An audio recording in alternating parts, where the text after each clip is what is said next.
You're listening to the Inside Commerce podcast hosted by experienced consultants James Gerd and Paul Rogers.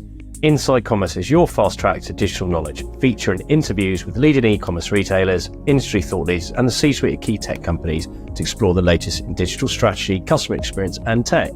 Discover what the latest trends really mean and get practical advice based on experience to help fine-tune your e-commerce strategy and tech stack.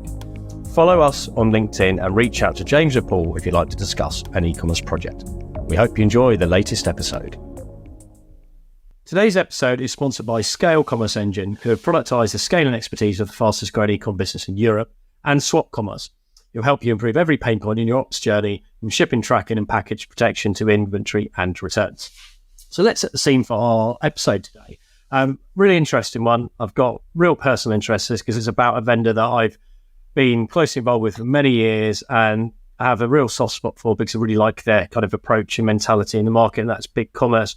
And I was at the BigCommerce Summit this week, a wonderful Tottenham Hotspur Stadium, so a very cool location.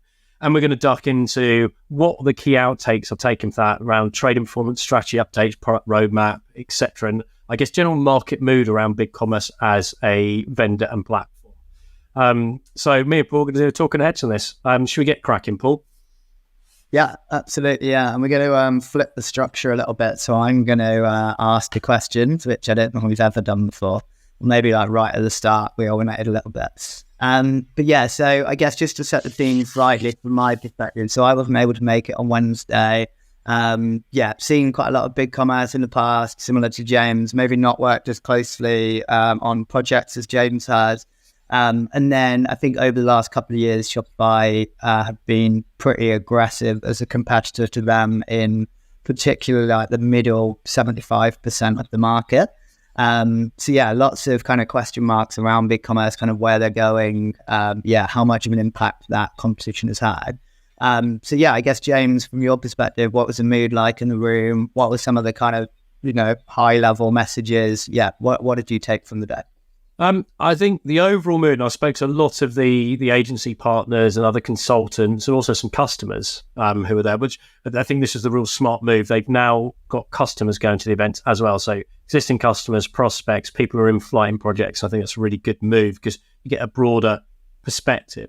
It's the most positive atmosphere I've seen for the last few years. Definitely feels like the last couple of years were challenging. I personally didn't think the roadmap strategy was as clear as it needed to be. And there were some big gaps, and Shopify was accelerating ahead, especially around things like international and some of the storefront capabilities. But it felt like there's a more coherent message and a less reliance on the mantra of open SaaS, which I think BigCommerce has hidden behind a bit too much in the past, which I don't think lands with merchants so much, or not e-commerce brand trading-led merchants. And actually is articulating some real good points of difference in where they're going, and I'll talk about it a bit more when we get into the product side, but they're being more opinionated in the tech stack rather than we are an open SaaS where you can do anything.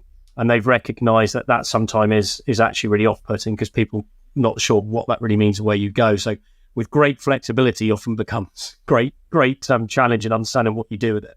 So yeah, I think overall most positive I've seen in the last 3 years in terms of where people are how people are feeling about BigCommerce as a platform and a partner. Great. Yeah. And I think, just to add some bits that I've kind of seen over the last few months. So I think, definitely been some positive things from BigCommerce. So a client that we've worked with for years just launched across, I think, 10 markets. So Muji, which is a big launch for them. You mentioned just before the episode, sneakers and stuff, which I think is a big win for them in the Nordics. Cool business, high revenue. I think Space 48 are doing that build. Sports shoes, another one that I think has started to go live in some territories. That's super high volume. So yeah, they are definitely still winning builds. I think the only one comment I would say is I've probably seen them a bit less over the last year, and I feel like maybe some of that dominance of Shopify has had a bit of an impact. And then I also feel like Commerce Layer, Centra in particular are starting to kind of push quite hard in their niches. But as you rightfully said, when we discussed this pre-episode, I do think from what I hear from some of the SIs in the US, like there's a lot of B2B wins. And I think that could well be, the same in Europe. So yeah, definitely some positive stuff there. And I guess another section that you've written some notes on in our kind of pre-doc is around the kind of overall performance from like a growth perspective, and maybe where some of that growth from revenue is coming from. What were some of the call outs in that area? Yeah, and actually, come back to your point about the brands they're winning. They're not winning at the same pace in terms of D2C brands as Shopify. That's just obvious. But they have. I think they're starting to get a broader portfolio, a more interesting portfolio, because one of the challenges previously was finding some really good DC brand sites with really good overall UX and design, rather than just very well-built technical sites. And I think that's starting to change with some of the brands they're winning. But yeah, so I guess the key performance updates I took. So the revenue, and most of this info is publicly available, because they're a listed company. Last quarter of last year, revenue is up 16% year on year. That's an increase versus Q3, which is 11% up. So that they are growing. They've gone through a pretty tested restructuring last year. They've had to make some redundancies, but they're restructuring on purpose, and they're re-emphasizing their focus on enterprise. I think they've got like over 5,900 enterprise accounts, which is 73% of their ARR, annual recurring revenue, in case anyone's come across that acronym before. However, just one thing to flag is their definition of enterprise is very broad. It's two segments. One is 1 million to 50 million, and then 50 million plus. So arguably SME plus enterprise. But they've got 9% enterprise ARR growth. So the enterprise section is spending more. They're getting more from their like license fees, etc. So modest growth, but it's positive. And I think this is the main thing. Interestingly, the first time I've seen them put into a leaders segment in an industry assessment. So IDC's now got them in mid-market B2C leaders rather than challengers. And that is positive, because I know these segments, just like Forrester and Gartner, aren't the be-all and end-all, but it is recognition. And when you see people changing, it's recognition that there is something shifting in terms of their penetration and their product strategy. The interesting one for me is, because I've always said to you, I think in B2B, they are significantly ahead of Shopify for more complex business models, and they've got some massive multi-billion dollar clients in the US. They've actually got a $1.5 billion B2C brand, which is leading luxury fashion marketplace, The Real, the biggest luxury fashion marketplace business in the US. I didn't know about that. So there are some pockets of big customers around what is probably their biggest comfort zone of the mid-market. But interesting that this is why I always loved BigCommerce, is because they tend not to just tub thump and talk about how amazing they are. They do focus on building partnerships and relationships. And one of their big focuses that Brent, the CEO, was saying, is that their focus is on improving CSAT, so customer satisfaction, and meaningful measures of that by being more proactive in like growth consultancy and support for clients. And that's one of their core strategic pillars. They got 5 pillars to their strategic vision. And that for me is really, really important. It's not just about growth. It's about maintaining long-term partnerships. I've always valued them because they are brilliant at pre-sales engagement and providing technical support and customer success support through projects. So yeah, what was your thoughts on that? Yeah, I think that's all super interesting. I think The Real is really interesting because they're super high profile and a lot of people talking about them, but like you say, not necessarily recognized. And yeah, I think there was something else I was going to add to that, but I forgot what it was. But yeah, it all makes sense. I think one thing I was going to come back to actually, so again, ahead of this episode, we were talking about where BigCommerce like sits in the market and where their biggest opportunity is. And I think complex B2C, I do think one thing that'll be really interesting, because I feel like, they've got Harvey Nichols live now, which no matter what people said about the launch, like that is a big complex business live on BigCommerce. And I guess The Real could be another example. I think sports shoes is another really high profile example. Big catalog, big volume, super international. There'll be lots of complexity around, promotions and everything else that I mentioned. I think if they get that live, and that's another kind of marquee one, I do think they probably will have a pretty decent portfolio there. Yeah. And there would be kind of different reasons to go with them, I guess, at Shopify. Hi, I'm Thomas, Director Growth at Scale. The world's fastest growing e-commerce platform has landed in the UK, with global brands like Manchester United, Deichmann, Snipes and Marco Polo trusting us to scale their commerce businesses. Are you ready for a new e-com experience? Talk to Scale today, because life is just too short for painful commerce. I think in terms of, I guess Feedonomics is an interesting one, because I feel like that's actually been a really, I feel like they've really, when they go to market, they're definitely going to market 2 prongs now. And I've seen a lot of Feedonomics, and BigCommerce bring them into a lot of kind of the events they're doing, everything else. Like how, did they talk a lot about where kind of Feedonomics fits into some of those numbers? Not specifically in the numbers, no.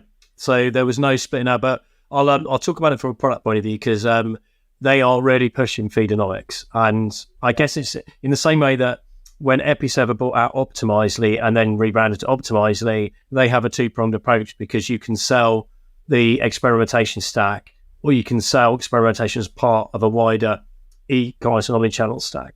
And it was a really smart acquisition, because data feeds are critical to any e-com business. We both know that, like getting accurate product data out of platforms into destinations, whether it's Google Shopping, social, marketplaces, and trying to do that yourself, or trying to use like some of the available plugins. That it's an art form to do that data transformation. So that was really smart, because it is an enterprise class.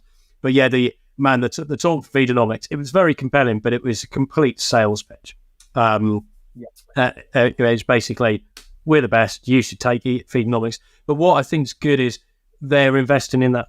Feedonomics is investing in the platform. They've got Feed AI to do like intelligent data transformation, so automated data transformation based on standardized schemas. So they keep on top of all of the schemas across all of the different shopping channels and data feed partners, so that the AI can automatically transform your data into like destination ready. And that's fantastic, to take the time away from you of having to do that.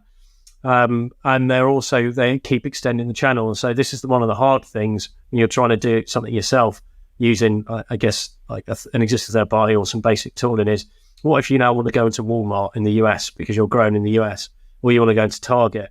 All of a sudden, it's a completely different ball game. And there's a lot of similarities between those marketplaces and places like Amazon, but they're never 100% the same.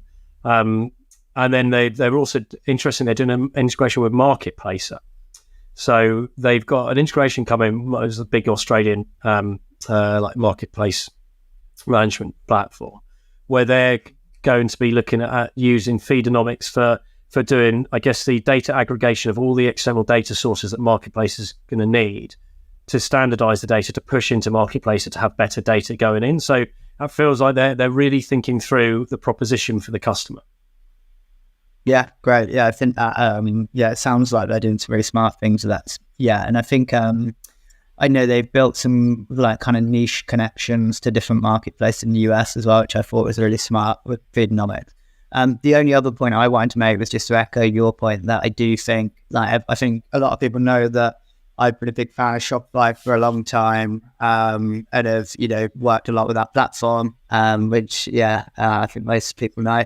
But the one thing I would say is, whenever I've dealt with BigCommerce, they've always been great. And I think the partnerships point, they are a lot stronger than Shopify, or at least, I think they definitely approach that in a really solid way. And I think a lot of the people they hired, maybe 3 or 4 years ago from Magento, as after the Adobe acquisition, I think drove a lot of that. And I think that was always Magento's strength as well, like their partner channel. So I completely agree on that. So the next one, so you talked about the kind of 5 pillars with BigCommerce and some of those kind of really clear kind of areas they're looking to focus in on. Like from a strategy perspective, like just talk us through kind of what they were and how they're kind of, or what they're doing in that area. Yeah, so their 5 pillars are enterprise, international, omnichannel, B2B, and composable. And I'll come back to international B2B stuff later when we talk about the product features, releases, roadmap, because there's some good updates in there. I think the biggest one for me is their shift from, as I said, from being, we are open SaaS, you can build it however you want, if you want to go headless, whatever front end you want, to being opinionated on composable. And they've had to, because Shopify moved fast with hydrogen and oxygen to give, I guess, an accelerator, a framework for headless with a hosting setup that's there, rather than you have to build out your own complete custom front end stack. And they've reacted to like what the partner network needs, what customers are feeding back. And they have announced, a lot of people have seen as Catalyst. So Catalyst is their headless framework, loosely comparable to hydrogen. That's what its intention is. So instead of having to build a headless from the ground up, or build your own accelerator, they already have essentially what's a front end built on Next.js and React. So it's a solid ecosystem, because that's got hundreds of thousands of developers worldwide available, which is smart. But it's pre-integrated with BigCommerce functionality, which means that you're not having to then start to build all of the React components, all of the content components, all of the logic. There's a lot of pre-connection already configured within there, which speeds up your ability to launch a store. I mean, if you're going for a vanilla theme, you can provision a new store instance within a few minutes. There's Tom Robertshaw is doing some really cool videos on LinkedIn. Look him up if you want to find out. Shows you a couple of quick videos of how easy it is to use. So that for me is really, really smart, because it accelerates timeframes for a headless build. And if you're encountering challenges around a standardized like stencil theme in terms of what you can do within the theme without heavy customization and cost and effort, and how you can fully control the front end experience and the logic and integrations with third parties, and that's common across any SaaS platform, and Shopify has that as well, then this is one of the ways that you can simplify moving to headless without incurring as much cost as a pure headless build is. They're doing a Vercel integrated hosting package, which you can purchase via BC rather than having to go and negotiate your own hosting. So again, small. That's the oxygen piece of it. But the bit that I think is really interesting is this isn't compatible with Page Builder, and Page Builder is a really solid visual editor CMS. But they've acquired MakeSwift. I think they bought them for like $9 million at the end of last year. And MakeSwift is an enterprise class headless CMS that brings advanced permissions, workflow, publisher control, even content branching for those who've got more advanced and sophisticated content publishing schedules. So that's the next step with Catalyst, is they're going to integrate MakeSwift so that you've got an all-in-one package for launching headless. You don't have to use MakeSwift. You could use another CMS if you wanted to. But that to me is, I think from a strategy point of view, there's real clarity with what they're doing there and why, and giving them, I'm not a technical expert to be able to pull it apart like for like. From what I can see, there's a potential technical advantage over hydrogen and oxygen. I could be wrong, but it certainly feels like there's they've like leapt forward on that front. And I like to read the mood of developers, because I can't validate from a technical level how easy this is to work with and code. But the few people I spoke to have said, yeah, it's really good.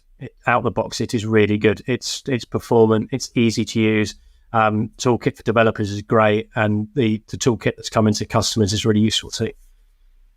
Great. Yeah, I think super interested in that move. Makes complete sense. I think it'd be really good to get either Tom or someone else on our podcast at some point to talk about where it's pre-integrated, like checkout, and some of the tooling and everything else, and also what it's like to work with. I think that'd be a really good episode.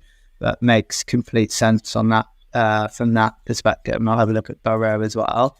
And then I guess, what about just going back to those other things, so international, B2B, omni-channel, what else was covered within those bits, or do you want to cover those in the next section, which is more the roadmap item? Yeah, let's come back to that, because it makes more sense. I think the one thing that you would have laughed about is we talk about it all the time about Shopify and BigCommerce, but it's a bit like it's like two boxers going at each other in a 12-round battle of who can outscore. And you had recently Shopify doing their TCO, we're the best ROI, which we obviously challenged healthily. And Brent, BigCommerce CEO, reacted to it with refuting its logic, but made me laugh to hear BigCommerce doing their annual we don't force you to pay a penalty transaction fee for using the payment method of your choice. And then really just talking about their own research, which shows that BigCommerce checkouts get a higher conversion rate than the average conversion rate in the industry for e-commerce, which always makes me laugh because these data is just so misleading. I wish these guys wouldn't do it, but I know why they do it, because they need to from a marketing PR. But yeah, it does make me laugh. We checked our accounts and we're above the industry, but our portfolio is not completely fully indicative of the industry. Therefore, the average is a misleading thing anyway. So that was very amusing. So yeah, the boxing match continues. Yeah, I'm sure it will do for a while. So that makes sense. So I don't think I have too much to add to that. I think, it makes complete sense. So I think definitely when I've spoken BigCommerce, like headless and composable, still like massively a focus for that. So it makes complete sense. So I guess taking us on to the next topic, which is product and roadmaps. I guess that we'll come back to some of those like bigger headline topics that I just mentioned. So do you want to talk us through some of the items that were in the roadmap section? Yeah, I think the main one I'm going to pull out is PayPal. PayPal and BigCommerce have had a close-knit partnership for a long time. Brent used to head up PayPal many years ago, so he knows the payment landscape in incredible detail. Hence why he takes this side of the BigCommerce product offering so seriously. And there's a real benefit having a CEO who's got that payment market knowledge and the innovation. So we all know that Shop Pay has been a benefit to the Shopify ecosystem. That passwordless checkout with like a mobile code coming to you, rapid checkout. And Fastlane has launched from PayPal now, which is exactly the same thing. So it's two-factor auth or a 6-digit code by phone, removing passwords. They've measured it on the implementations they've had so far. The average BigCommerce guest checkout has 40. And again, these are averages, okay, but just indicative numbers. The average guest checkout has 40%. That's on BigCommerce checkouts. But Fastlane is seeing 70% conversion rate for guest checkouts. So, I mean, it's an obvious. You see Apple Pay get a higher conversion rate on iOS than a standardized card payment method. It's a fast checkout, but it's brilliant. I've looked at it in action. It's good UI. It's mirroring what Shopify's got, and that for me is massive. And the one thing where I think this puts them ahead of Shopify, because Shop Pay is like I was at 120 million registered accounts, I think, give or take. PayPal has 400 million global accounts, and it has 30 million in the UK. And I think I can't remember, he said it was how many billion registered cards across all the customers, because people are, in various countries, like China, for example, have multiple cards in these wallets. So this partnership and this fast checkout opens you up to a huge shopper base for fast checkout. And I think that for merchants is the big one. I know developers will like the fact that there's an integration. It's not something I'll build from scratch, but hey, this is a merchant play and a customer play. Yeah, absolutely. Yeah. So I spoke to PayPal a bit about this NRF, and I think it's a good move from them. To be perfectly honest, I don't understand, because Stripe released Link, I think last year, which is their equivalent. If you've checked out with Stripe in the past, they proactively try and authenticate to get your details. But I don't understand why people haven't just immediately copied Shop Pay from the start, because all that Shopify are doing is just proactively presenting Shop Pay to try and take a higher proportion of transactions. Obviously, it's good for the consumer, but you're massively reducing the amount of volume going through Apple Pay, Google Pay, or whatever else, Klarna. So yeah, I don't know why the other payment companies haven't been doing this before, but I think it makes complete sense. I think the direct integration with BigCommerce makes complete sense. I think you can do Link as well within BigCommerce, but yeah, makes complete sense. And as you say, PayPal is so big, and I think I personally use PayPal as my second payment method of choice after Apple Pay, and yeah, I think it's good. Well, they have the consumer trust because they've invested in their fraud detection, payment authors. I think it was the VP for PayPal was there. Maybe it's a VP from here. I can't remember his exact job title, but he did a panel with Brent, and he was saying that they've got they process over 12 petabytes, and the petabyte is 18 zeros of data for all of their data points across all of the payment methods they have. And they have 60 AI models and algorithms that then churn through that do fraud analysis, payment authorization, to make the best possible decision for that individual customer on that individual site to maximize authorization rates and minimize fraud exposure. And obviously with PayPal, you've got the buyer protection piece built in. So it's great. Yeah, having that fast method powered by a brand that consumers trust to give them the right protection. I think that's it's gonna make a big difference. And if they're not leaning on that in their marketing and their pitches about fast, secure checkout to counter shop pay, then they're missing a trick.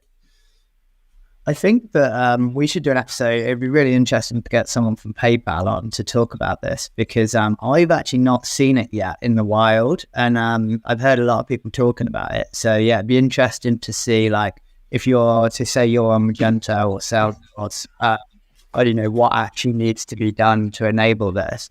And I guess how they're pushing more brands, merchants to do it. But I think that'd be a good episode as well in itself. Yeah.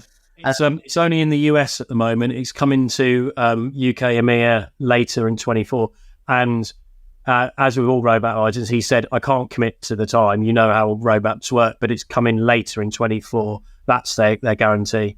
So that's probably why you haven't seen it so much. Yeah, that makes sense. And the next ones, you've got on your list, there's some other massive ones here. So we'll get security and compliance out of the way, and then move on to the more interesting international one. But do you want to talk us through that? I guess some cosmetics, and I'll do it very quickly, but just this is the reassurance that you invest in a SaaS platform, you expect the compliance and security to be handled for you, and you not have to go through torturous upgrades and patches and fixes. So PCI DSS 4 attestation of compliance is coming in June. They've got additional ISO certifications that are like non-essential, but just to like give people further reassurance. This is more for technical teams around like hosting and etc. So ISO 27017 and 1A, and then other, I guess, cosmetic. They're making improvements to the back-end UI to simplify some day-to-day business processes, like creating accounts, for example, instead of a rigid flow of add the customer detail, add the customer details, now add the products. You can go into the create order process at any point. So you could start by building out the products on an order before adding the customer. So I just thought it's quite smart. They're making the UI more flexible. So some security improvements, some cosmetic changes to make the UI more attractive to day-to-day ecom users. Great. And then, I think that was maybe not quite as interesting for the masses as international, which I think, obviously the multi-store front stuff, I think was first announced a couple of years ago. And that, as markets like the Shopify is a huge thing to kind of attract people that are building like complex international capability into the platform. Talk us through like what they were talking about there and kind of maybe where they are now and where they're headed. I think this is the one area where they've taken too long. And I still feel that, because it's still not there, not true multi-geo. And I'm not criticising them, because I know that it's really complex to re-engineer a SaaS platform to be true multi-geo and to be proper subdirectories versus being forced onto subdomains. So that's not a criticism. It's just that because they don't have the same engineering workforce at Shopify, they're not moving as much pace on this. So it's not that they're where markets is, but this will drop this year. We just don't know exactly when. That is true. So right now, you could do multi-storefront.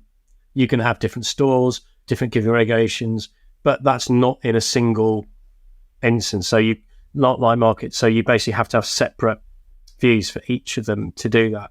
True multi-store, where you might have a master store and then loads of child instances where you could then set different like pricing, currencies, payment options, content, etc. for each of those sub stores.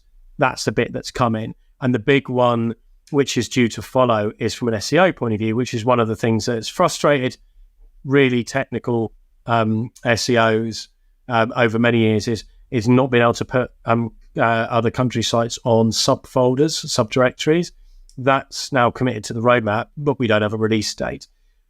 So it just feels like they've made a lot of progress, but this big over the next hurdle has been coming for a long time, and they've got to land that. That will make a massive difference, because I know a few people who've gone away from BC for that reason alone. So it's definitely a stumbling block on larger, more complex businesses, and I know you'll be able to speak on that. What I do like, though, is they've really thought through, when they do land this multi-geo, the configurations that are needed for different business types. So even things like, you don't just have one setting for pricing. You could set, say for one store, say you've got a UK store, you set pricing to be Inc. VAT, whereas you've got another store in that instance, which is US, and you set the pricing to exclude sales tax, because sales tax is dependent on state region, so we calculate it later. So there's all these additional configurations that will allow people to set it up. Either we have everything the same, but we just change currency, or we have everything different and various permutations in between. So I do think the product, when it's finally released, will give people great flexibility around international store management. But it's frustrating, it's still not quite there. Yeah, I agree. I think my so at the bottom, we're under James's notes in our little show notes, or kind of pre-doc, I've got a little section for my views, and I think mine was going to be similar to what you just said, which I think is, I guess it's just been quite a while since it's first released, and some of those you'd expect quite early on. But the only one thing I would say in their defense, because I think that a lot of people talk about Shopify Markets as something that's finished, but actually, there are still a lot of things that aren't finished or polished in Markets. You've still got all of the bits around kind of finance and payments. And then you've got things like promotions, so, compatibility with any third-party payment methods. A lot of the apps aren't yet compatible with Markets. So there are still a lot of things that are frustrating around Markets. It's just that it's a bit more viable than it ever has been in the past, and it has definitely been improving at a good pace. That would be the one thing I would add to the Shopify, but there's still frustration there for sure. So the next one, so you've got, so I don't know. So do you want to talk about Feednomics, or do you think we've covered that? No, we've covered that. Let's move on. Okay, so this one I find particularly interesting, having not seen it before. Big AI sounds pretty ominous. So, do you want to talk us through that one? Yeah, everything's big in BigCommerce world. I love it. I just think this is, for me, like AI within e-commerce platforms is now table stakes. E-commerce teams expect you to give them a suite of AI tools. That's just standard. What sets platforms apart is the use cases you enable and how much that improves like day-to-day tasks or speed to market of executing things. So I think there's some good progress being made. So let's go through. There's a B2B specific one. I'll pull this out separate to the B2B functionality update. So this suits companies that do quotations. And I've worked with a few businesses where quotations are a massive part of their sales pipeline management. So you can do AI generated draft responses when customers request quotes, which I think is really cool. So you can, you're a sales rep, you're out, you're busy, you need to get a response to a customer. Instead of having to like handcraft or find an old one and copy and paste, we do AI generated response, quickly edit and get that response out. So get responses to quotes quicker, which hopefully speeds up your pipeline closure. That's cool. Copywriter in the back end for helping e-com teams to be able to generate like content snippets for the site. Has got a Gemini upgrade now, which enables more style settings, so you can really narrow down the style and profile of the language that gets generated off the back of it, and enables specific settings around SEO optimization to make sure that the content coming out needs less editing and refinement. So again, it's going to be these marginal gains that e-commerce teams are going to look at and go, okay, that's cool, might save me an hour a week, fantastic, that's good.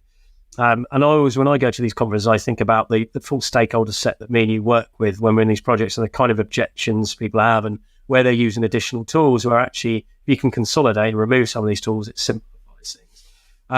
Their product Rex, powered by Google AI, is in closed beta now at the moment for the enterprise customers.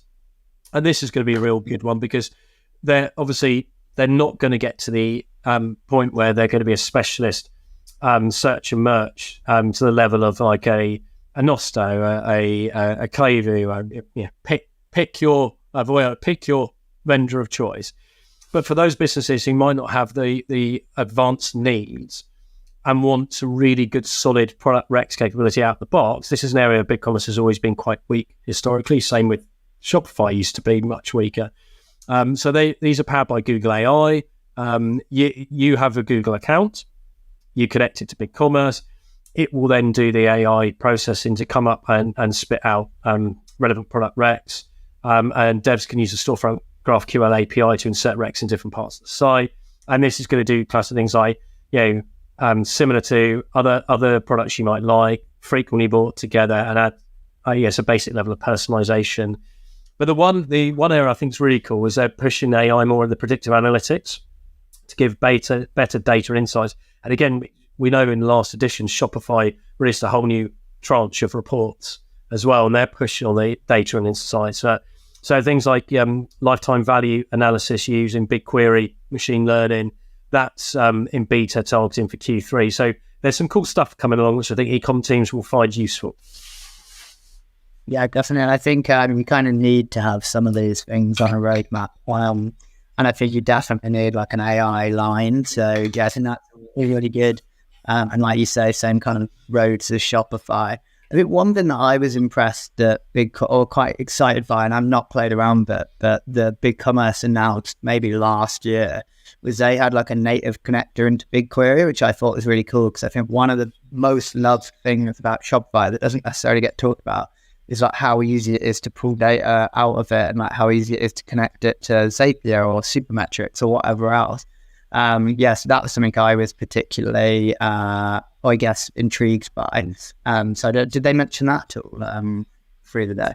They weren't really focusing on it. They were talking purely about how they are connecting with BigQuery in order to enable this predictive analytics within BigCommerce, so that you can get the data information that you want, right, but so not specifically about nothing wider in terms of how businesses are using that BigQuery integration. I think a lot of what they're doing here is there are businesses where they have like proper data science teams or analytics specialists who just need really robust APIs and good data structures to be able to pull the data out into BigQuery or into visualizations like Tableau, wherever else it might be. But a lot of what these announcements are about those who don't have that, but want better data and insights within the platform. Yeah, that makes sense. Yeah, interesting. They're working with Gemini and Google AI services as well. It sounds like it's a good partnership between them and Google. So lastly, on the roadmap section, you got B2B, which I think, you were saying just for this episode that you've definitely seen a lot of movement there around BigCommerce, and I know you've got more experience than I have with B2B. So yeah, what kind of stuff are they doing there? Like what kind of stuff's coming out of the platform there? Yeah, I really like them for B2B. I'm working with a B2B client at the moment, and I'm always impressed with what you can achieve with a core product without having to do lots of extensive customization. So the big move is they introduced the buyer portal. So that is a nice UI designed portal where you can do like core account management functionality. It's a nice interface rather than one of those really horrible old school B2B portals.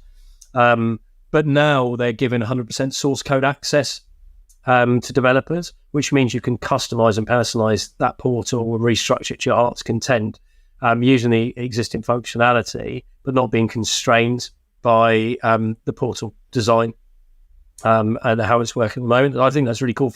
For some businesses I've worked with where they might want to give a custom experience to their big buyers via that portal, that's a really nice advantage. Then they've added lots of functional benefits. So for people who are doing quotations, so things like being able to add custom shipping for quotes instead of having to use the standard shipping rates in BC. Things that were previously released, but they were just re-emphasizing and talking about multi-level hierarchies for orgs, and that's something where BC has been head of Shopify for a while. So I've got a client in the US, big dental services practice, supplies company, where they've got some chunky companies which have 3 different levels of like super parents, and child with different levels of permissions, where one organization might be the billing parent where all the invoicing is done. Others are the purchasing parents who decide which products can be bought and can't be bought, and then other users at different levels are the ones who are actually creating the orders and placing them. So you have all of this complexity around the hierarchy and the user permissions, and you suddenly realize on a non-standardized like wholesale model, that's very difficult to achieve if you don't have a flexible setup. So really impressive in that. And then adding that centralized invoicing in the portal, just to make it easier for people to come online, view their invoices, see the status, and settle outstanding invoices they want to. And typically, if in B2B, invoices are generated normally in an ERP, but this is the integration point using the API where all of that info is pulled in and surfaced into a customer-friendly portal so that they can do all of their management account stuff there, rather than have to phone somebody up or use a very old and outdated and clunky portal. So that was quite cool, and they've opened up. They're opening up more control for developers, so you've got full template control for transactional emails rather than being linked to just, I guess, styling and formatting, which is great. Although that does open the potential that somebody can completely rim up an email by screwing the code. So I'm always a bit wary with full control. Just keep taking away edge cases for larger B2B businesses where it might be, well, we need to do this, but you don't do it. I think they're just chipping away sensibly at those edge cases. Yeah, that makes sense. I think, and like I said, B2B is definitely not my area, and you have more experience than I do, but I think the feedback I've heard on Shopify is that, it's still very new. I think there's a lot for them to learn in that area. They've essentially built out solutions on top of their kind of base, and I think it sounds like some of that needs to be opened up a bit more. So I think, this is still an area where BigCommerce is, ahead, I would say, based on what I've heard. And I do think there's a lot of opportunity there, given how disparate that market is and, how big a lot of the other players are. So, I think that's a good route for them for sure. And then lastly, so you've made a few comments here about like the general tone and kind of how positive the community was, maybe like the ecosystem. What kind of comments do you have around that kind of stuff, just as we kind of finish off the episode? I think it's the realization that fundamentally it has been one hell of a harsh time in the last couple of years, and that BC has lost a few key accounts. I know everyone loses accounts, and everyone seems to be talking about Shopify all the time, and some brands now have adopted the mentality of we're going to Shopify rather than we're going to look at options. So I think the ecosystem has felt a little bit deflated over the last couple of years. Not like, I don't mean that in a like fatalistic way, but just that it's got harder around BigCommerce projects. But actually, it feels like the enthusiasm and the belief that actually, we're going in the right way, and actually the story around the product is getting stronger, and therefore the counter arguments against it, whilst many are still valid, are easier or becoming easier to counter and give evidence of. So I think that's useful. And from a developer point of view, the headless thing around Catalyst and Makeswift, I think that's definitely got people's interest peaked, because anywhere you can shave off time, effort, and cost makes it far easier to sell in. And there are some projects where people have to make compromises because they don't want to invest in a proper headless setup, but actually they can't achieve exactly what they want through the native theme approach. Therefore, you make some compromises. Being able to unpick some of those compromises with not a massive amount of extra spend is a massive boon. So that's where I think a lot of the positivity is coming from. And also, I think it's good to hear BigCommerce. And I think people want to hear this saying we're going to be more opinionated. We're not just going to sit back and let you make all the decisions on tech. We're going to come to you with what we think the right tech setup is. I think people want that from a vendor because of the style of vendor BigCommerce is and how it works in such a collaborative way with agencies and consultants to get implementation specs. I think that really helps and gives people confidence.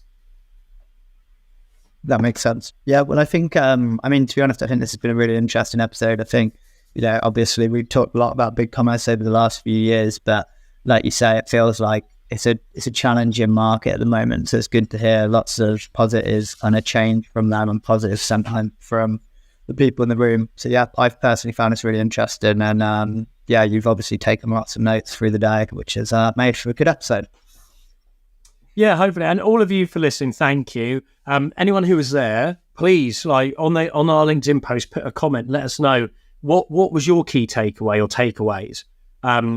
Anywhere where you were underwhelmed, where you think, I wish they were doing more in this. That's always interesting for us to hear how everyone else is thinking about it. And if you've got any questions, I want to chat it through, want to challenge me on anything I've pulled out of the summit, please do. Always up for a conversation. And don't forget to follow Inside Commerce on LinkedIn. We're nearly at 1,000 followers. We'd love to get well over 1,000 by next week. And make sure you subscribe to the Inside Commerce newsletter. You can do that on LinkedIn as well. Excellent. Thanks for listening, everyone.